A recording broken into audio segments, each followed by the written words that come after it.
Assalamualaikum warahmatullahi wabarakatuh. Yang terhormat Bapak Sugianto selaku dosen pengampu kelas Fisika Komputasi Teori 1.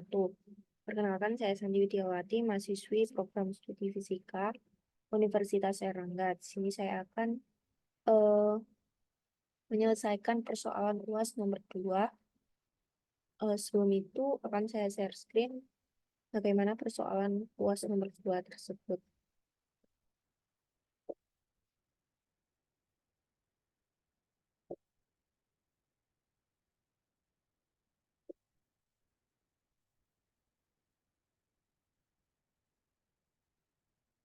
Untuk soal nomor 2, yaitu tentang teori gelombang dan kemudian soal gelombang yang diselesaikan dengan menggunakan oktav. Jadi di sini saya diminta untuk berdiskusi dengan ChatGPT tentang apa itu gelombang, kemudian maknanya secara fisis, bagaimana persamaan analitiknya, bagaimana persamaan numeriknya. Kemudian saya akan meminta ChatGPT untuk memunculkan suatu persoalan yang berhubungan dengan teori gelombang. Kemudian saya juga akan meminta ChatGPT untuk menyelesaikan persoalan tersebut juga. Dan saya meminta coding berupa kode oktav yang nanti akan saya coba kepada oktav. Dan dicoba sampai dia dalam keadaan bisa di-run, grafiknya bisa muncul. Seperti itu. Oke. Dan untuk yang terpenting untuk pengerjaan ini, ChatGPT yang digunakan harus dalam keadaan new chat. Jadi room chatnya itu masih kosong. Oke, saya akan coba berdiskusi dengan ChatGPT.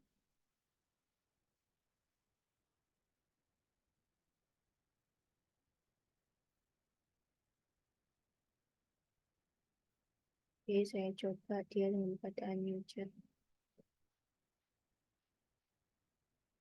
Nah, untuk berdiskusi dengan ChatGPT, saya akan memperkenalkan terlebih dahulu, sedikit memperkenalkan diri saya, kemudian menjelaskan kepada dia apa latar belakang atau tujuan saya meminta dia untuk menyelesaikan beberapa permasalahan.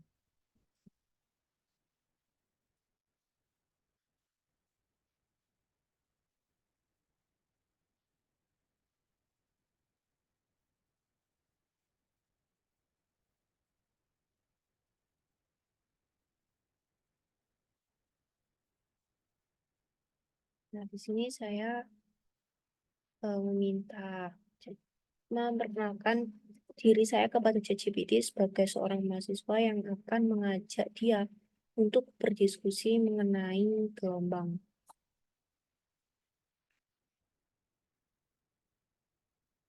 Oke, karena dia sudah mulai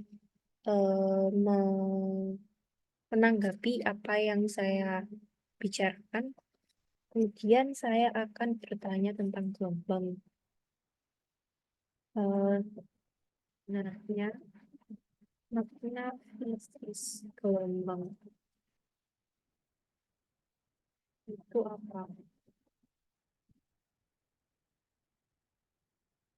GPT menjawab kalau gelombang itu merupakan suatu bentuk dari perambatan energi tanpa perpindahan materi secara keseluruhan.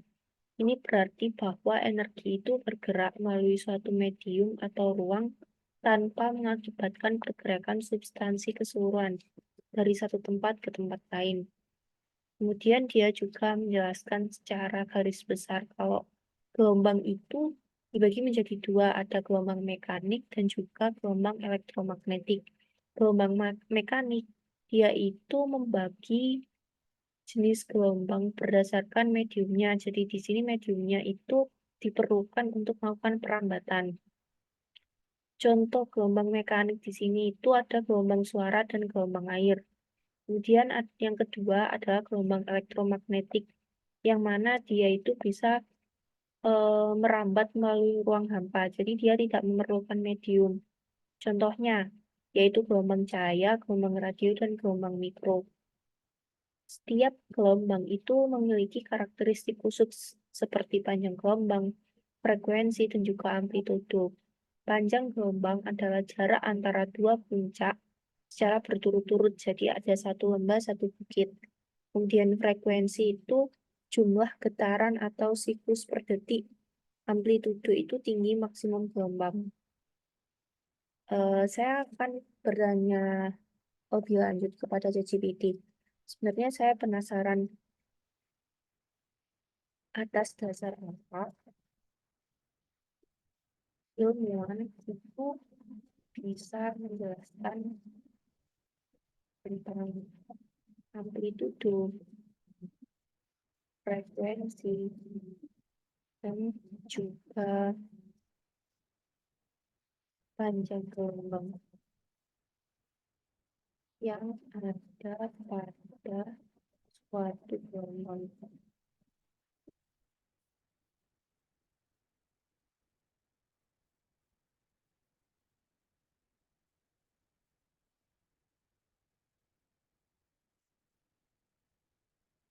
Hmm,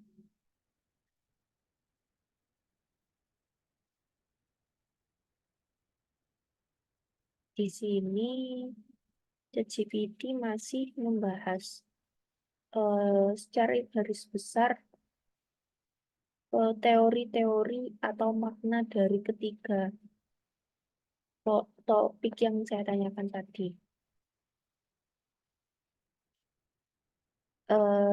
ChatGPT ini masih menjelaskan kalau amplitudo itu tinggi maksimum gelombang. Nah, kemudian dari dasar fisika, amplitudo itu berkaitan dengan energi. Makin besar amplitudo, energi yang dibawa gelombang itu makin besar. Contohnya gelombang suara. Kalau amplitudonya besar, bisa jadi suaranya itu makin keras. Terus kalau frekuensi, itu dia adalah jumlah gelombang yang melewati satu titik. Nah ini menurut saya ChatGPT menjelaskan makna fisiknya. Oke, saya akan bertanya bagaimana para ilmuwan bisa menemukan gelombang. Oke, saya akan membahas dari dasarnya atau dari asal usul gelombang terlebih dahulu.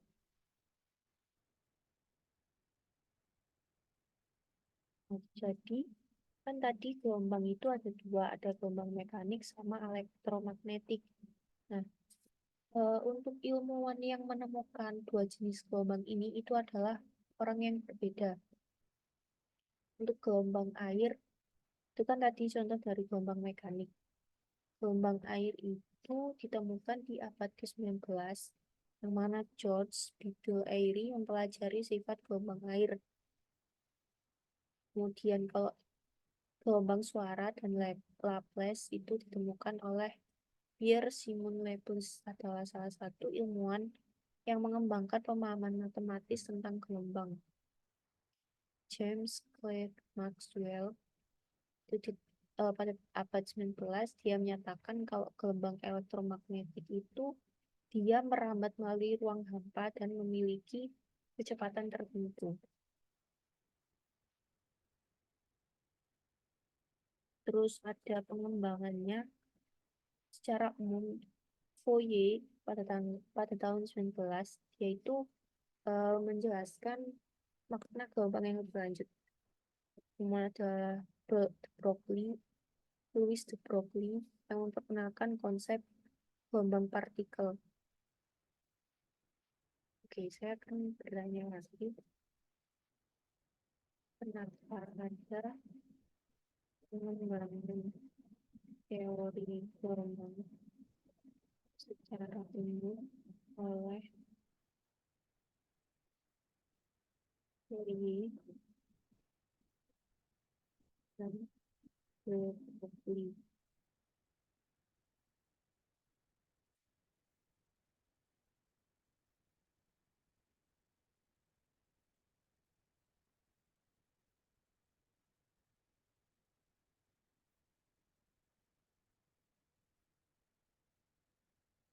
Jadi Fourier itu dia memperkenalkan transformasi Fourier suatu metode yang memungkinkan fungsi berkala kompleks dapat diuraikan menjadi kombinasi dari gelombang sederhana.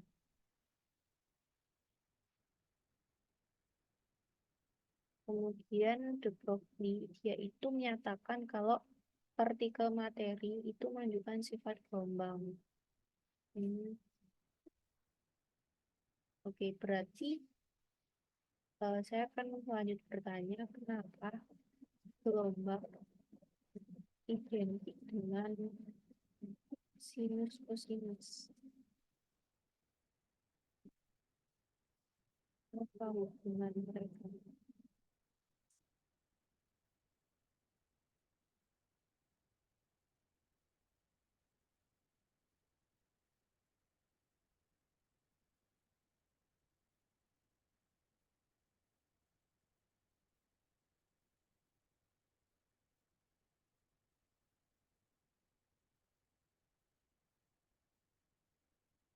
Jadi kan kalau di gelombang kita identik sama yang namanya sinus sama kosinus. Jadi dia itu dalam konteks gelombang periodik itu mereka digunakan untuk mempresentasikan fenomena. Jadi secara umum kalau diuji secara langsung kayak kita pakai eksperimen itu gelombang yang dihasilkan pada sesuatu yang bergetar itu memang bentuknya kayak ada bukit dan juga lembah. Kemudian mereka direpresentasikan dan menggunakan fungsi matematika sinus dan juga kosinus. Jadi seperti itu. Oke, sekarang bisakah Anda memunculkan persamaan gelombang?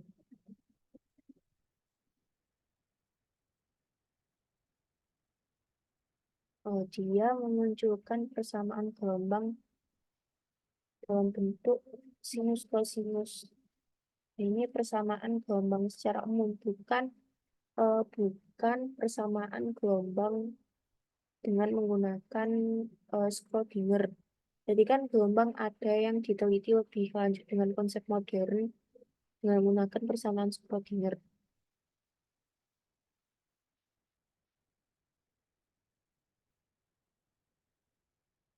Saya akan bertanya bagaimana awal mula terciptanya persamaan ini.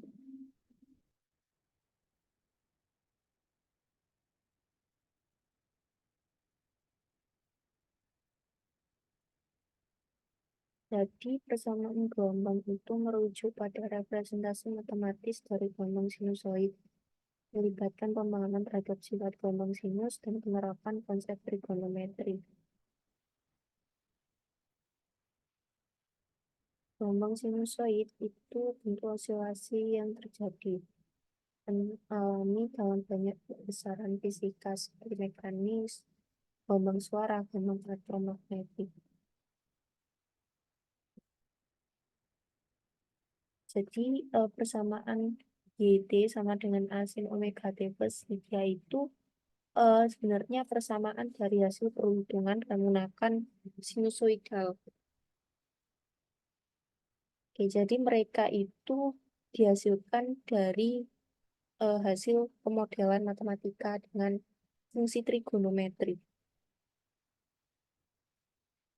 Oke, sekarang saya akan bertanya lagi. Hmm,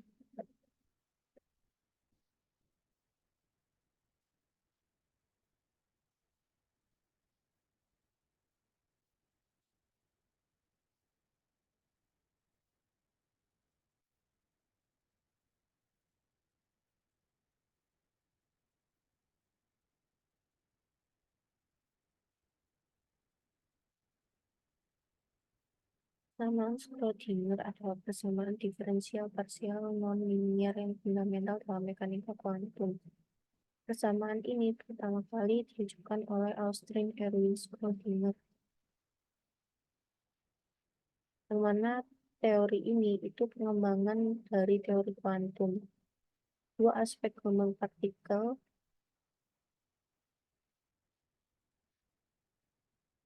Teori gelombang cahaya itu menunjukkan sifat gelombang, sementara eksperimen pada partikel seperti elektron lebih sering menunjukkan sifat partikel. Kemudian ada eksperimen terowongan elektron yang dilakukan oleh Clinton Ferguson dan Lester Germer, yang mana mereka menyediakan bukti eksperimental bahwa partikel seperti elektron dia itu punya sifat gelombang. Tapi pernyataan dari Clinton dan juga Lester ini tidak bisa dijelaskan dengan menggunakan persamaan klasik atau mekanika klasik. Jadi kayak rumus yang A0 sin omega T versi, dia itu contoh persamaan klasik dalam gelombang.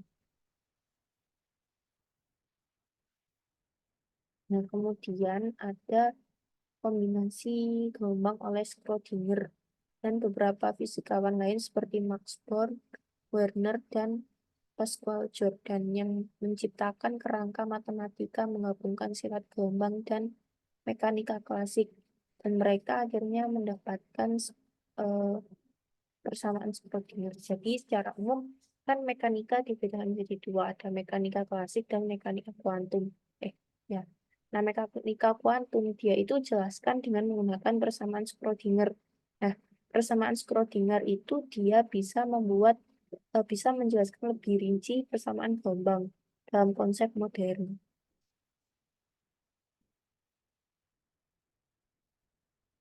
Kemudian apa perbedaan antara persamaan gelombang dalam bentuk mekanika klasik dan mekanika kuantum?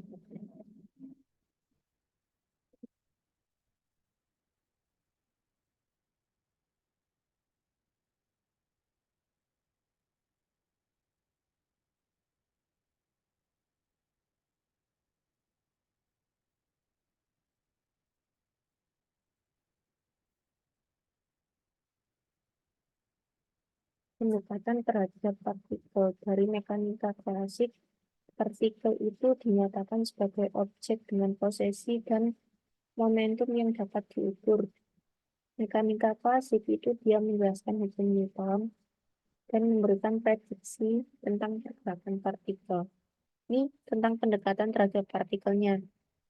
Kemudian kalau di mekanika kuantum, partikel itu dinyatakan dalam bentuk fungsi gelombang yang memberikan distribusi probabilitas untuk menemukan partikel di beberapa posisi. Ini dari pendekatan terhadap partikelnya. Kemudian kalau tentang sifat gelombang, partikel itu di mekanika klasik dinyatakan dalam istilah. Kalau di dalam mekanika kuantum, dia itu dinyatakan sebagai gelombang probabilitas. Makanya biasanya kalau di mekanika kuantum kan ada simbol psi gede, yaitu menggambarkan tentang probabilitas, di mana sifat partikel itu tidak terlokalisasi secara pasti, jadi dia itu bisa menyebar di sembarang titik, tidak bisa ditentukan secara langsung. Oleh karena itu, di mekanika kuantum itu pakai teori probabilitas.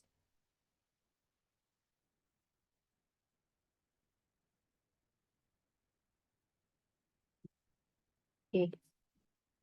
Secara garis besar sudah tergambar sedikit tentang teori gelombang. Kenapa kok ada persamaan Schrödinger? Kenapa kok gelombang dibedakan menjadi dua persamaan dari mekanika klasik dan mekanika kuantum? Kemudian saya akan bertanya apa peran mekanika kuantum melalui persamaan gelombang dalam kehidupan sehari-hari.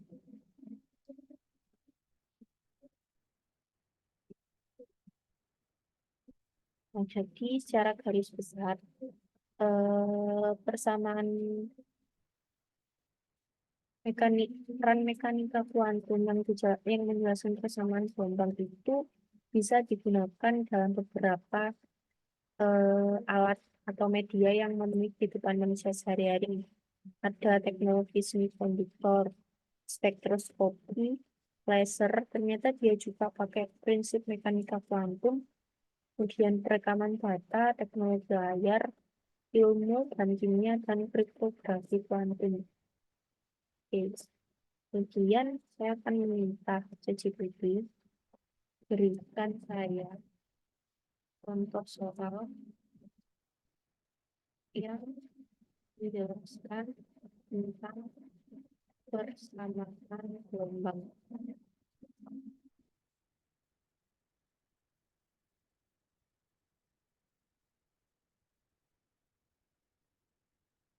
Di soalnya, misalkan kita memiliki gelombang sinusoid, jadi dia ini pakai persamaan mekanika klasik. Oke, sebenarnya maaf karena suaranya sedikit berisik karena berbarengan dengan perayaan pergantian tahun baru. Sekali lagi mohon maaf. Oke, untuk biayanya itu persamaan mekanika klasik YT sama dengan 3 sin 2 BT. Kemudian kita akan mencari nilai amplitudo omega fase awal dan nilai gelombang pada waktu tertentu. Nah, kita meminta dia. Nah, ini sebenarnya konsep dasar yang bisa saja kita cari. Tapi kita coba pakai coding oktav.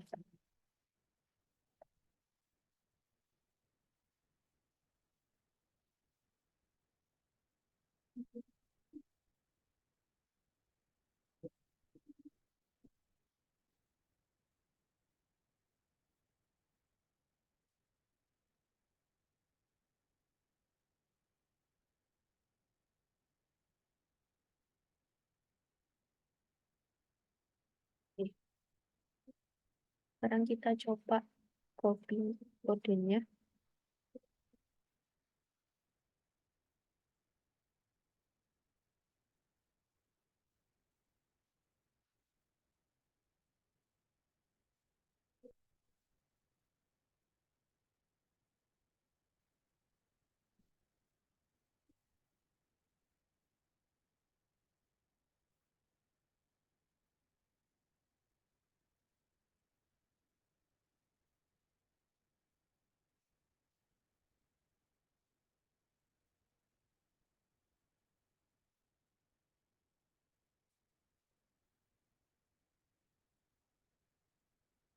Nah, ini cukup mudah karena kita hanya mencari nilai amplitudo, frekuensi angular atau omega, fase awalnya, dan nilai gelombang saat T-nya itu 0,25 detik.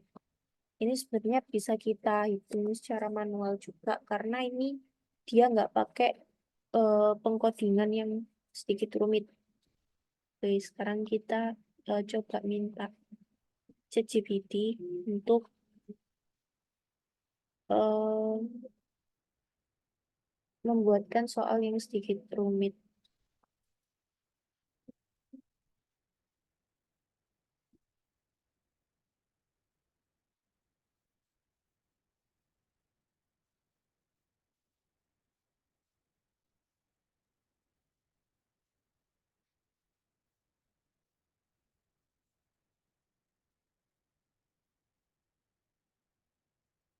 Nah, ini untuk kasusnya.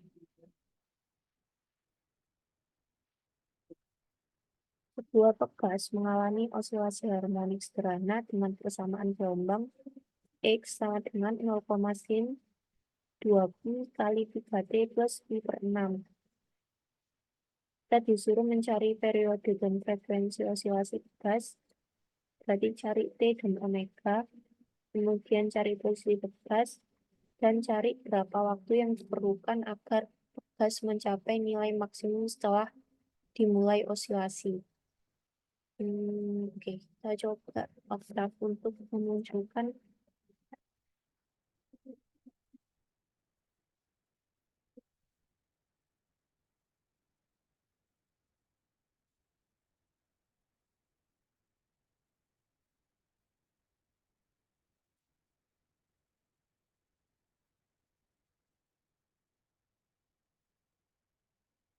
Nah, untuk yang pertama ini kita coba komen.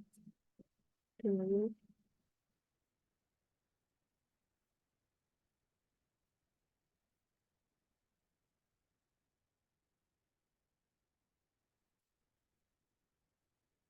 Oke, pertama kan kita disuruh nyari periodenya. Periode kan berarti 2pi per omega sesuai dengan rumus biasanya. Terus frekuensinya 1/T. Kalau cari nilai posisi pegas, kita bisa pakai rumus yang mekanika klasik tadi, yang asin omega T plus pi. Seperti ini. Kemudian kita cari T max. T max berarti kan pi per omega. Ini sebenarnya konsepnya juga cukup mudah. Langsung ketemu nilainya.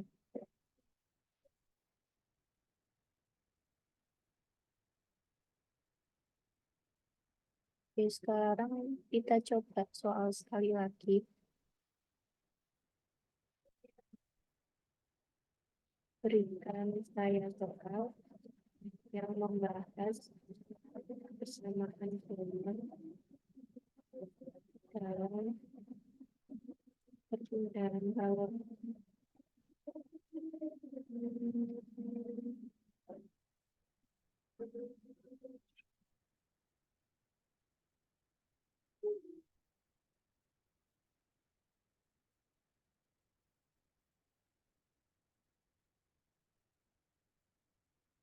Ini berusapan dengan secara langsung bisa.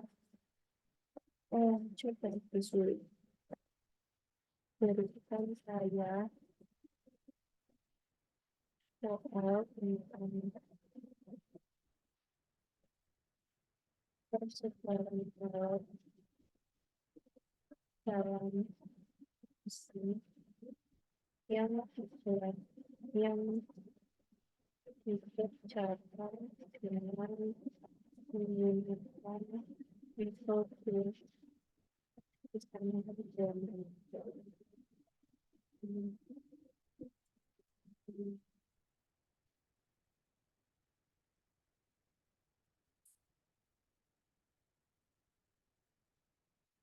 Nah,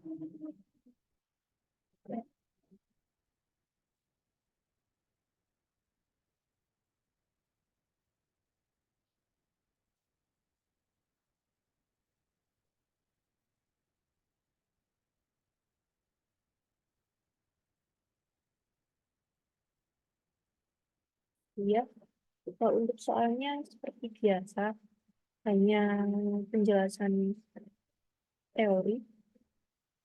Hmm.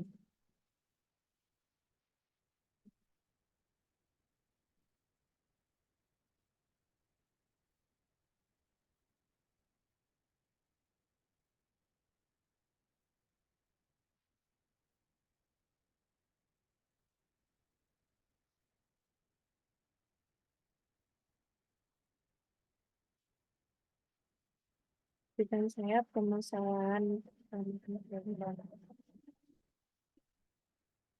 koordinat dengan dapat diselesaikan dengan program web.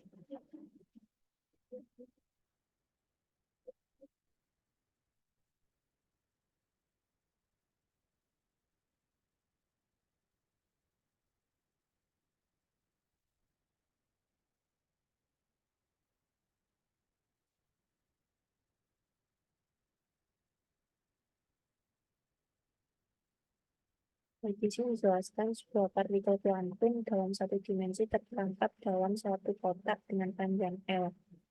Kita menggunakan persamaan Schrödinger, tentukan fungsi dan energi terkait dari partikel ini. Jadi kita akan coba berikan penjelasan dengan penjelasan penyelesaian dengan prosedur.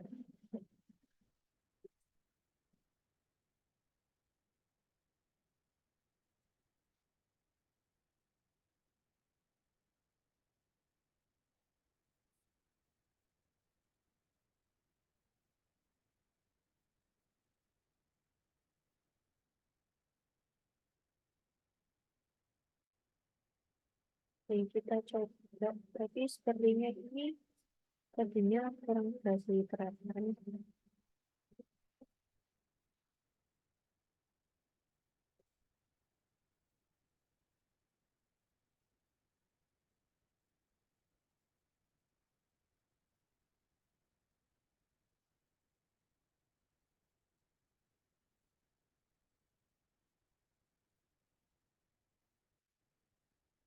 Nah, ini benar. Karena ini sebenarnya soal teori yang mana dia minta di codingkan, jadi kurang benar.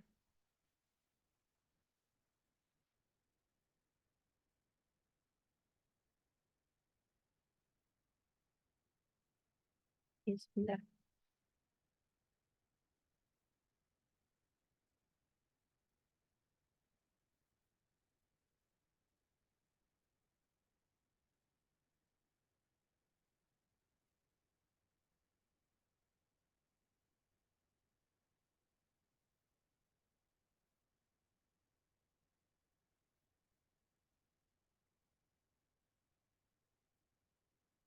Oh, ternyata tadi saya salah meletakkan pertanyaan.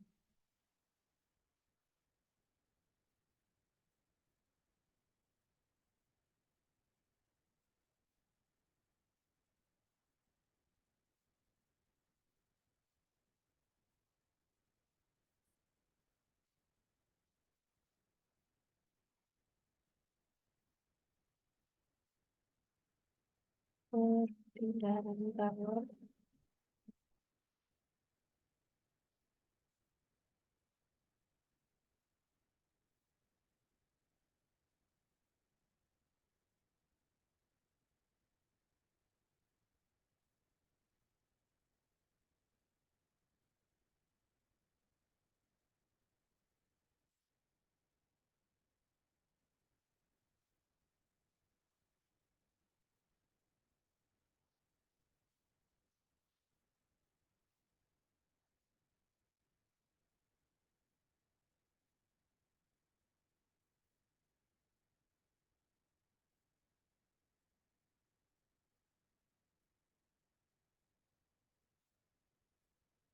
Jadi di sini memberikan persoalan tentang suatu batang panjang L-nya 1 meter, luas penampang A-nya 0,01 meter kuadrat, memiliki temperatur awalnya 100, kemudian diletakkan dengan suhu konstan 20 derajat. Nah, kemudian diasumsikan kalau perpindahan panas itu bisa dirumuskan dengan dG per dT sama dengan min KA dT per dx. Nah, kemudian kita disuruh mencari suhu di ujung kiri batang. Oke, sekarang kita coba cek kode ChatGPT yang sudah dihasilkan.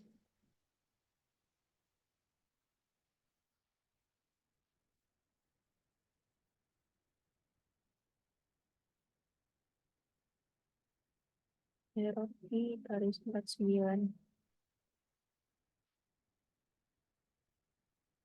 Alpha itu K Rho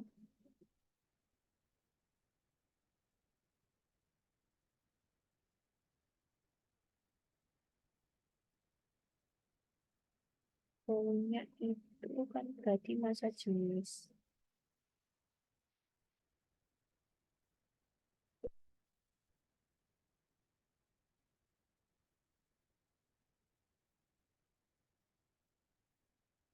Di ChatGPT untuk Rho-nya itu diketahui.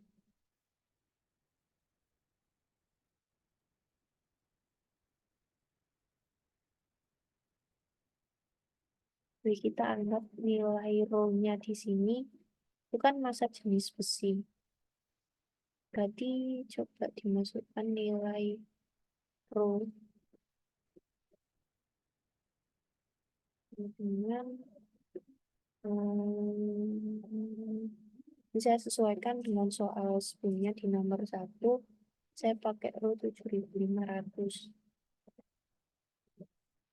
dan CP-nya 500.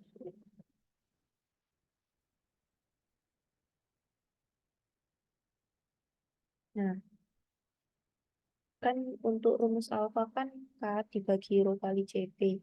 Sekarang sudah ketemu untuk suhu pada panjang 0,5 meter setelah 3.600 detik itu 28,52 derajat Celcius. Oke, sekian yang bisa saya selesaikan untuk persoalan yang kedua. Kurang lebihnya mohon maaf. Wassalamualaikum warahmatullahi wabarakatuh.